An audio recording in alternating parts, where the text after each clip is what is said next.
Buenas y bienvenidos otra semana más al resumen hispanoamericano de El Enclave. Esta semana nuevamente vuelvo a pedir disculpas por el setup que tenemos acá, montado con mi tablet, sin micrófono, pero bueno, es el recurso que tenemos y el recurso con el que vamos a trabajar. Como es de ver en cualquier resumen de Hispanoamérica que se respete, tenemos que hablar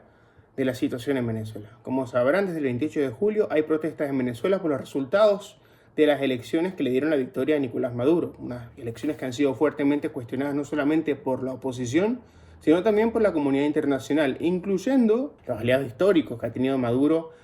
a lo largo de la historia, como lo han sido Brasil con el presidente Lula da Silva, gobiernos como el de México, de Obrador, que al principio había reconocido las elecciones y daba la victoria a Maduro, pero viendo la presión de la comunidad internacional ha decidido esperar que se muestren las transmisiones del sistema electoral venezolano. Hasta ahora, dentro de Venezuela, como siempre pasa, la situación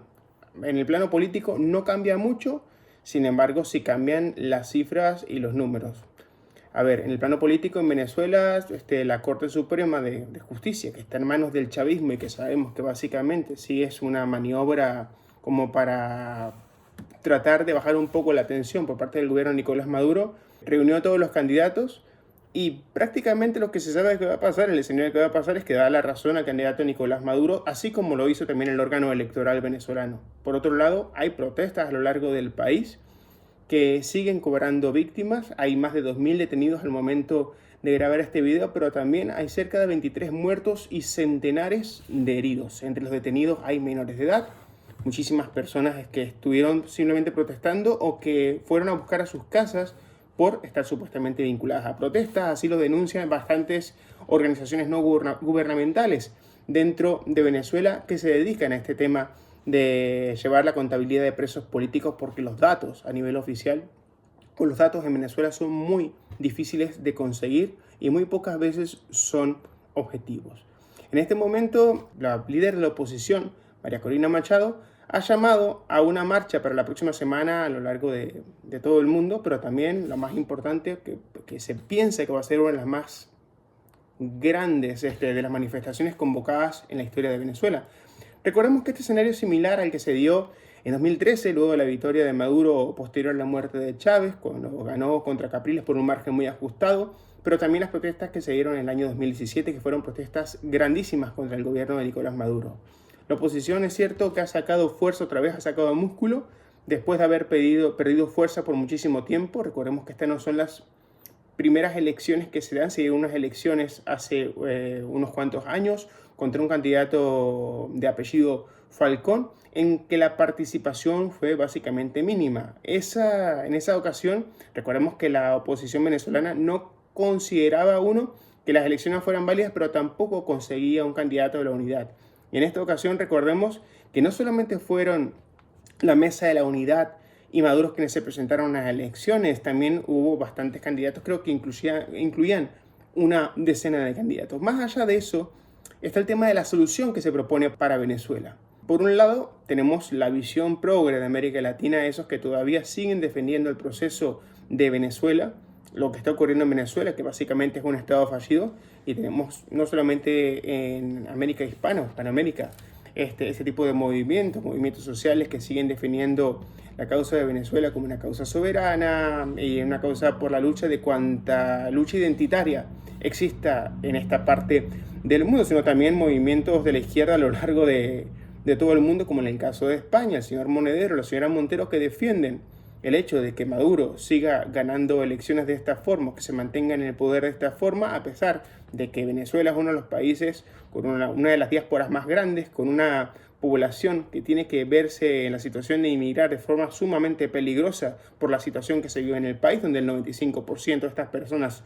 están en una situación de pobreza o en un país que no tiene futuro. Defender eso es defender algo que no es real y que no tiene futuro a la larga. Pero por otro lado tenemos la solución de los de siempre en América Hispana. Estoy hablando de que recientemente se manejaba la solución, que era la solución estadounidense. Recientemente Estados Unidos negó que hubiese ofrecido una amnistía a esa pedida de extradición que hace contra Nicolás Maduro, y países como Panamá y República Dominicana ofrecieron asilo político a Nicolás Maduro en caso de que él decidiera salir del poder y abandonar el país para no ser juzgado. Estados Unidos lo niega, sin embargo, y queda la pregunta, ¿por qué la solución de Venezuela tiene que venir de la mano de Estados Unidos y no tiene que venir por parte de los mismos venezolanos? Y es irónico que se plantee desde países como Panamá o Dominicana, que en 1916 fue invadida por los Estados Unidos para imponer gobiernos títeres como los que vienen gobernando hasta ahora, que son prácticamente gobiernos favorables a las políticas de los Estados Unidos. O en el caso de Panamá, Panamá es un país que ha mantenido relaciones con los Estados Unidos y unas relaciones de dependencia desde 1850, cuando ni siquiera existía como república. Panamá es un país que a lo largo de toda su historia ha tenido intervenciones a principios del siglo XX para decidir el fruto de sus elecciones políticas, a mediados de este siglo XX para imponerle a fuego y sangre una zona del canal que prácticamente constituía una quinta frontera dentro del país y que posteriormente, cuando Panamá recupera la soberanía y el control de la zona del canal, se sigue imponiendo a fuego y sangre después de una cruenta invasión en 1989 que dejó más de 4.000 personas muertas y que después de esa invasión se impusieron varios gobiernos títeres. Hasta el día de hoy siguen gobernando Panamá, pero siempre a favor de lo que diga o lo que impongan los Estados Unidos.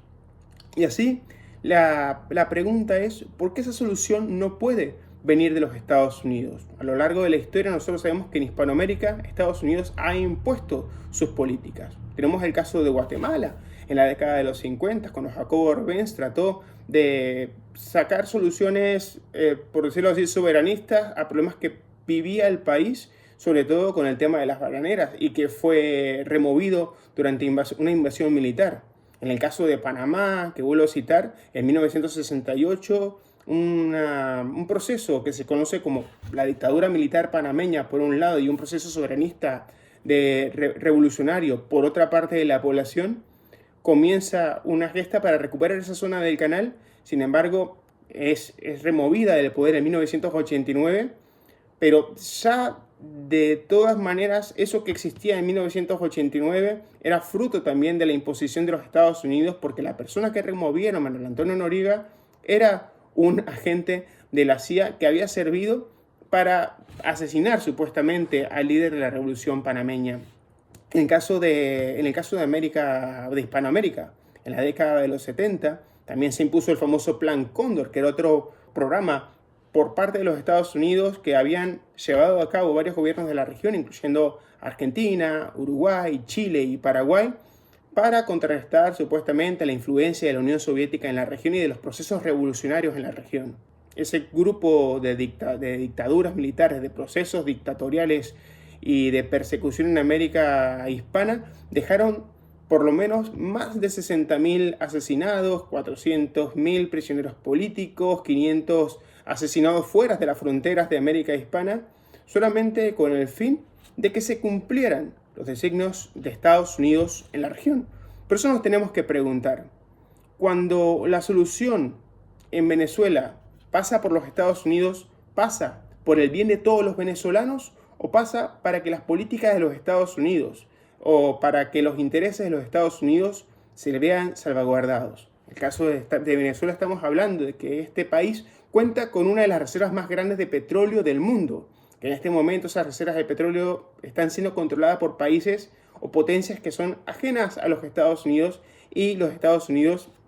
busca retomar ese poder y también quitar la influencia que existe por parte de Rusia y China, que entran a través de Venezuela, mediante remover un gobierno y poner un gobierno adepto a ellos. Recordemos también que, como mencioné en el capítulo anterior, esos gobiernos siempre han sido adeptos a los Estados Unidos, siempre han llevado políticas que sean de recorte, de entreguismo y de vender o regalar prácticamente los recursos naturales venezolanos a sus amos del norte. Recordemos que estos que se venden como salvadores para el día de hoy fueron los que